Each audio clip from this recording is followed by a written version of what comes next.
Halo guys, ketemu lagi di Mentoring IT by Joseph. Dan hari ini kita akan bahas satu materi yang dinamakan hashing. Langsung masuk ke materinya ya. Hashing. Definisi dari hashing adalah teknik yang digunakan untuk menyimpan dan mendapatkan kembali kata kunci secara cepat. Jadi di sini ada sebuah string atau saya sebut kata kunci atau nanti kita sering sebut sebagai keys yang akan disimpan dan kita harus mendapatkannya kembali secara cepat. Dalam hashing, sebuah string atau sebuah key diubah bentuknya. Biasanya menjadi bentuk yang lebih pendek. Nah, bentuk yang lebih pendek ini kita sering sebut sebagai hash key. Key yang sudah di hash, dan string yang baru ini merepresentasikan string awalnya. Bukan berarti string yang baru ini, hash key itu bisa kembali menjadi string sebelumnya, tapi string yang baru ini hanya merepresentasikan.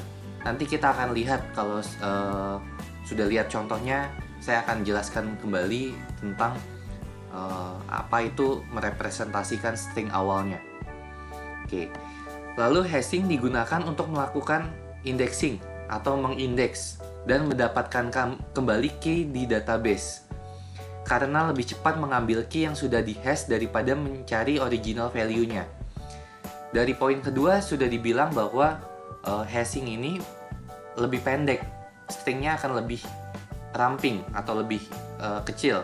Maka mencari yang lebih kecil ini akan lebih cepat dibandingkan mencari yang original value atau mencari yang lebih besarnya.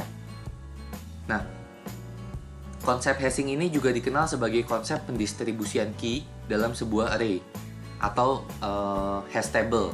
Nah, hash table ini adalah tempat menyimpan hash dan menggunakan fungsi yang sudah diketahui sebelumnya atau hash function. Nah, di materi kali ini kita akan lebih banyak membahas tentang hash table dan hash function. Kita langsung lihat ke materi selanjutnya, yaitu hash table. Hash table adalah sebuah array untuk menyimpan original string. Jadi yang disimpan di dalam array ini adalah original string, bukan string yang sudah dilakukan hashnya. Jadi yang disimpan tetap originalnya. Indeks dari hash table tersebut adalah hash key-nya. Jadi kalau ada string diubah menjadi hash key, nah disimpannya di mana tergantung dari hash key-nya ada di indeks keberapa.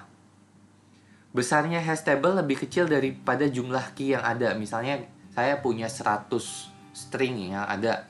Nah biasanya hash table itu antara 100 atau kurang dari 100. Dan dengan menggunakan hashing ini memungkinkan ada string yang memiliki hash key yang sama. Nanti kita lihat seperti apa jika ada yang sama. Nah, jadi bisa disimpulkan kalau ada keys atau string, lalu ada hash function. Nah, maka keys yang sebelumnya keys karena sudah diberikan hash function akan menjadi hash keys. Key yang sudah di hash. Hash key inilah yang setelah itu di mapping ke dalam hash table. Jadi keys-nya akan di mapping ke dalam hash table. Kita lihat contohnya. Kalau kita memiliki hash table sebanyak 26 row dan memiliki string sebanyak 5, yaitu define, float, exp, char, dan up. Lalu saya memilih menggunakan hash function, merubah huruf pertama setiap string menjadi angka 0 sampai 25. Nah, berarti kalau huruf pertamanya adalah A, maka saya ubah menjadi 0. Jika huruf pertamanya adalah B, maka hash key-nya adalah 1.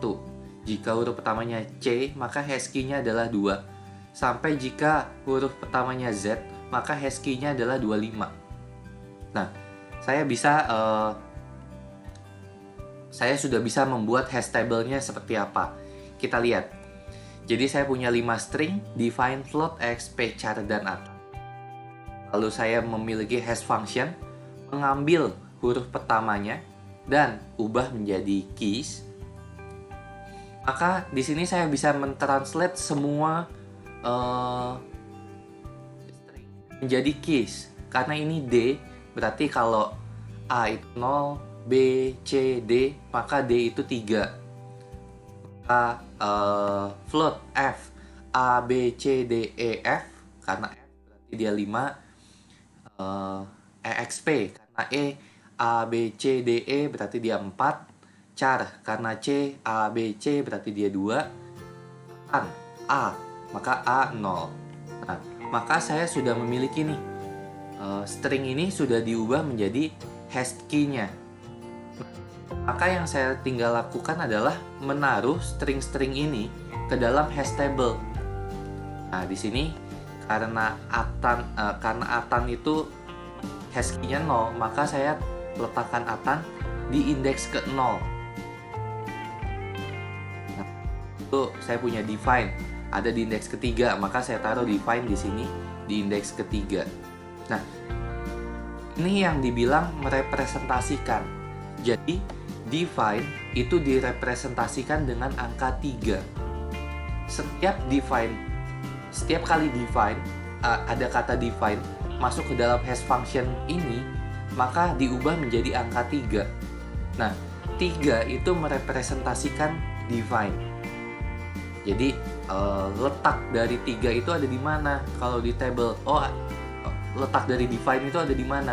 Ada di 3. Kita tinggal cari langsung di indeks ketiga, langsung ketemu define. Nah, inilah yang merepresentasikan.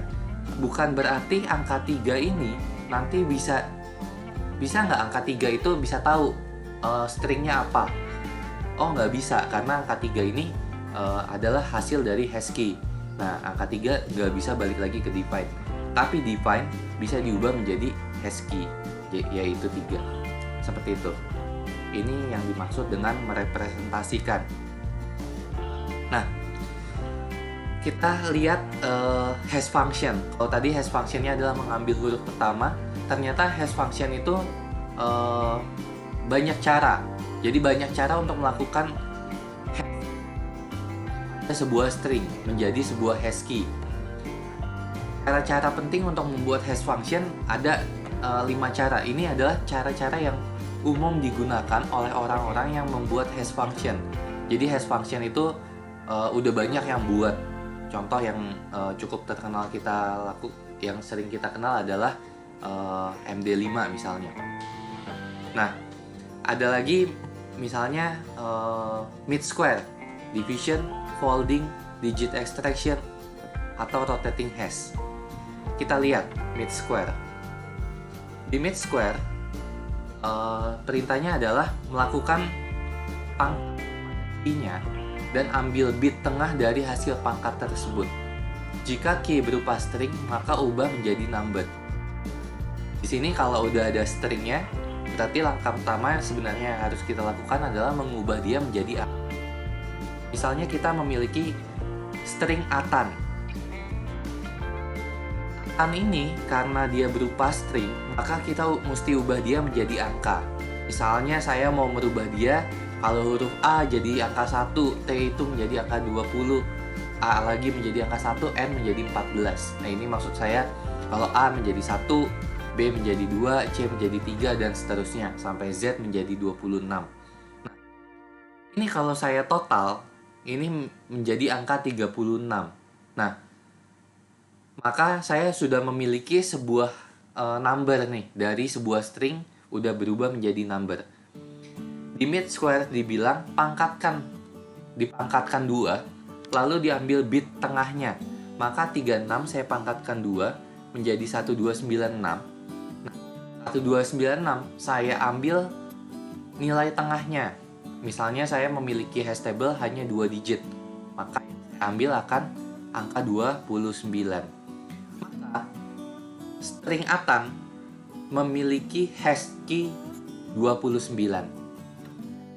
Stringnya atan hash key-nya 29. Ini jika menggunakan function mid square. Contoh lain lagi, AK. Nah, AK ini saya ubah menjadi sebuah jadi angka, jadi number lagi. Lalu kalau saya jumlahkan totalnya adalah 13. Nah, 13 saya pakai cara mid square, berarti saya kuadratkan atau pangkat 2 kan. Lalu menjadi 169. Nah, dari angka ini ambil bit tengahnya. Ada yang bilang, oh boleh mengambil angka 6. Tapi saya punya hash key yang 2 digit, maka saya nggak mau cuman angka 6. Saya mau 2 angka.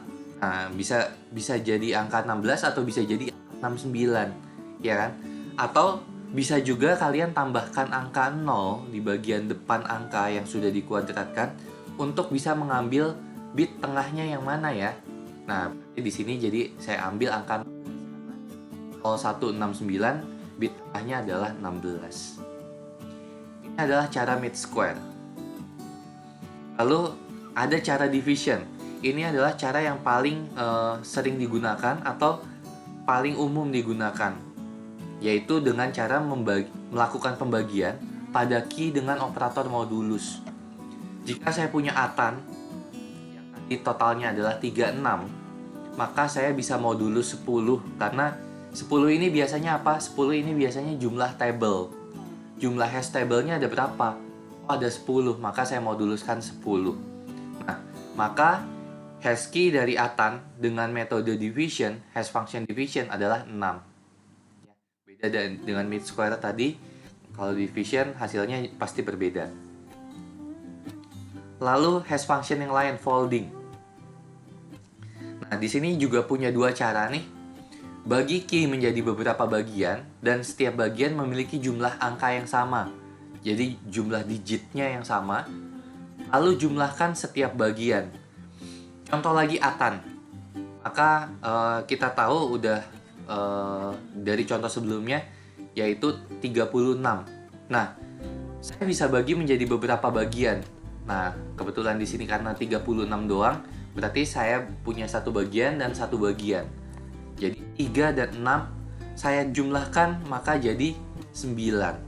Nah, di sini maka atan dengan metode folding menghasilkan 9 untuk hash key-nya. Mungkin ini contohnya karena angkanya terlalu kecil ya. Kita coba untuk contoh yang besar. Misalnya saya punya hasil string, karena stringnya panjang, akhirnya dijumlahkan jadi 5432. Ini contoh aja. Lalu saya bisa bagi 2. Jadi 54 dan 32. 54 dan 32 dijumlahkan, jadilah 86. Maka hash key-nya adalah 86. Atau boleh nggak dijumlahinnya satu per satu karakter? Boleh, silakan. Itu kebebasan dari pembuat hash function. Tapi cara folding biasanya dibagi untuk menjadi beberapa bagian yang jumlah digitnya sama besar. Lalu gimana kalau digitnya ada 5? Berarti saya 23 atau 221 atau gimana? Nah, bisa dijumlahkan menggunakan tambahan angka 0 di depannya. Nah, tapi di sini saya mau kasih tahu bahwa di folding tidak harus 2 digit atau 1 digit atau harus hanya 2 kali penjumlahan, enggak. Tapi bisa juga misalnya 01 23 tambah 45. Jadi total jadi 69. Jadi bisa dilakukan seperti ini jumlahannya nggak harus hanya 2 angka yang dijumlahkan, tapi bisa 3 angka yang dijumlahkan dengan jumlah digit. Oke, lalu digit extraction. Nah, digit extraction ini adalah contoh yang saya pakai untuk di contoh kasus yang sebelumnya saya jelaskan. Jadi kalau ada atan, berarti ambil digit pertamanya atau huruf pertamanya untuk dijadikan angka. Nah, itu merupakan digit extraction.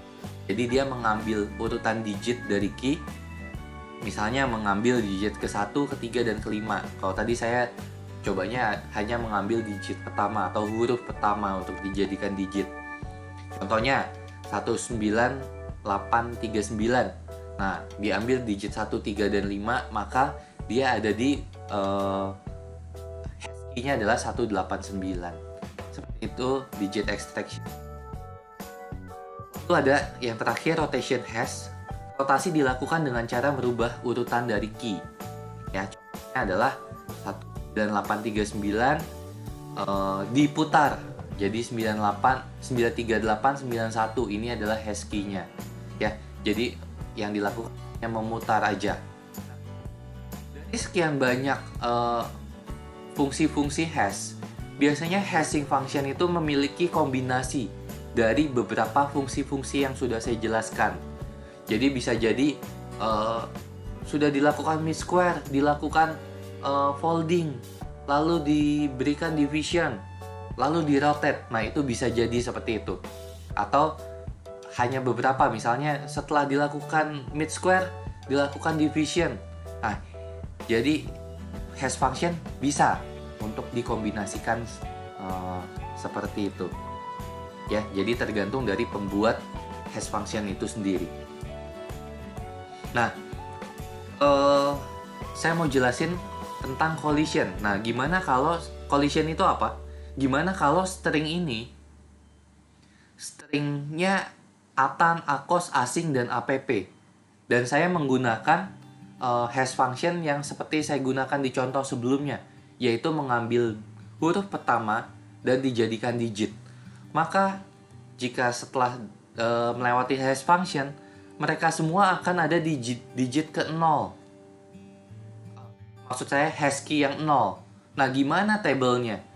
Tabelnya hanya bisa menampung satu digit, satu string, dan semuanya harus diindeks ke 0. Maka inilah yang disebut collision. Jadi ada string yang berbeda, stringnya berbeda, tapi mau masuk ke dalam indeks hash table yang sama. Itu disebut collision. Nah, ada dua cara untuk menangani collision, yaitu dengan cara linear probing dan dengan cara chaining. Linear probing adalah mencari tempat kosong pada indeks setelahnya dan menempatkan string tersebut pada indeks yang kosong itu. Ya, nanti kita lihat contohnya seperti apa. Tapi kalau chaining adalah meletakkan key pada table menggunakan linked list. Jadi bisa jadi tabelnya ini merupakan array of header, atau bisa juga menggunakan header linked list. Nah, jadi di dalam array-nya ini pointer ke headernya masing-masing. Itu bisa jadi menggunakan chaining. Nah, kita lihat contohnya. Misalnya di sini saya memiliki char, float, exp, cell, dan floor. Diberikan hash function masih sama menggunakan contoh sebelumnya. Ambil karakter pertamanya dan ubah menjadi digit. Nah, itu adalah hash function-nya. Maka char ini akan menjadi 2 keys-nya, hash key-nya. Float jadi 5, exp jadi 4, cell jadi 2, dan floor jadi 5. Kita lihat hash table-nya. Sedikit berbeda, untuk hash table di linear probing ada satu kolom tambahan, yaitu step. Step ini menandakan jumlah berapa kali dia berapa kali langkah yang diperlukan untuk melakukan pencarian.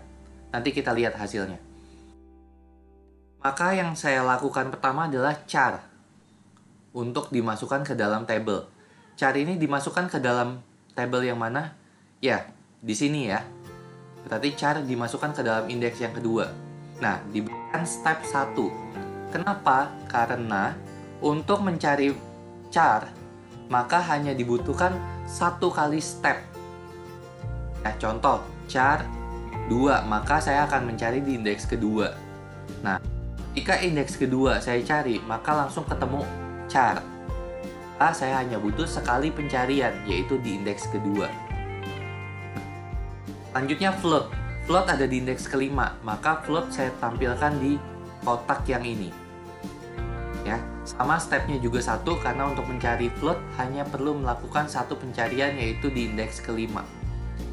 Lalu exp, maka saya akan taruh exp itu di indeks keempat. Exp juga stepnya 1. Nah, waktu saya mau taruh cell ini indeksnya 2, sedangkan di 2 sudah ada char. Maka saya tidak bisa menginput sale ke dalam indeks kedua. Di linear probing dibilang, carilah array selanjutnya yang masih kosong. Maka yang masih kosong di sini adalah indeks ketiga. Maka yang perlu saya lakukan adalah saya masukkan ke dalam indeks yang ketiga untuk sale. Tapi stepnya adalah 2. Kenapa? Karena waktu saya mau mencari sale, indeks hash function-nya, setelah melewati hash function, hash key-nya adalah 2. Maka yang saya akan cari duluan adalah di indeks kedua. Sale bukan? Oh, bukan sale. Maka saya harus mencari di indeks selanjutnya. Oh, mula sale. Maka step yang dibutuhkan adalah 2. Saya mencari di indeks kedua sekali, dan saya mencari di indeks ketiga sekali. Baru ketemu sale, maka stepnya 2. Nah, terakhir saya punya floor. Floor di sini jadi angka 5. Berarti dia akan disimpan di sini. Floor, dan di sini udah ada float di dalamnya, maka floor nggak bisa masuk ke dalam indeks kelima. Sama seperti tadi, maka cari indeks selanjutnya dan taruh di hash table yang masih kosong. Ya, di sini. Misalnya saya memiliki satu lagi deh. Misalnya huruf depannya E. Misalnya ETC atau N misalnya ya. Maka setelah dijadikan hash function, maka ini akan menjadi angka hash key 4. Seharusnya ada di sini. Nah, tapi sudah ada isinya XP. Berarti dia mencari setelahnya. Sudah ada isinya juga float. Berarti mencari setelahnya. Udah ada isinya juga floor. Maka dia mencari setelahnya. Nah, ini kosong. Maka E bisa ditaruh di indeks ke-7. Nah, bagaimana stepnya? Seharusnya ada di 4. Seharusnya kan ada di sini. Kalau di sini 1. Di sini 2, di sini 3, maka di sini 4. Maka step di sini adalah 4. Ya, ini yang dilakukan linear probing. Kita lanjut. Nah, ini contoh chaining. Chaining sama kita memiliki char, float, XP, sale, dan floor. Di sini saya pakai hash function, masih hash function yang sama. Ambil karakter pertama dan ubah menjadi digit. Ya, di sini jadi 2, 5, 4, 2, dan 5. Maka kalau di hash table, char akan masuk ke dalam indeks kedua. Dia akan di sini. Float akan masuk ke indeks kelima. XP akan masuk ke indeks keempat. Dan ketika sale mau masuk di indeks kedua, sudah ada char. Maka dia akan membuat sebuah linked list untuk dari char ke sale. Sama seperti float, maka dia akan mesti ke indeks kelima. Sudah ada float, maka floor ini akan dibuat linked list menjadi float ini. Jadi solusi chaining adalah membuat linked list di dalam table itu. Nah, sampai sini dulu untuk materi hashing kali ini. Jika kalian ada pertanyaan untuk materi hashing, silahkan komen di bawah. Atau jika kalian punya saran atau masukan untuk materi yang ingin kalian bahas di Mentoring IT by Joseph, silahkan komen juga di bawah. Sampai sini dulu materi hari ini. Sampai ketemu di next video. Bye!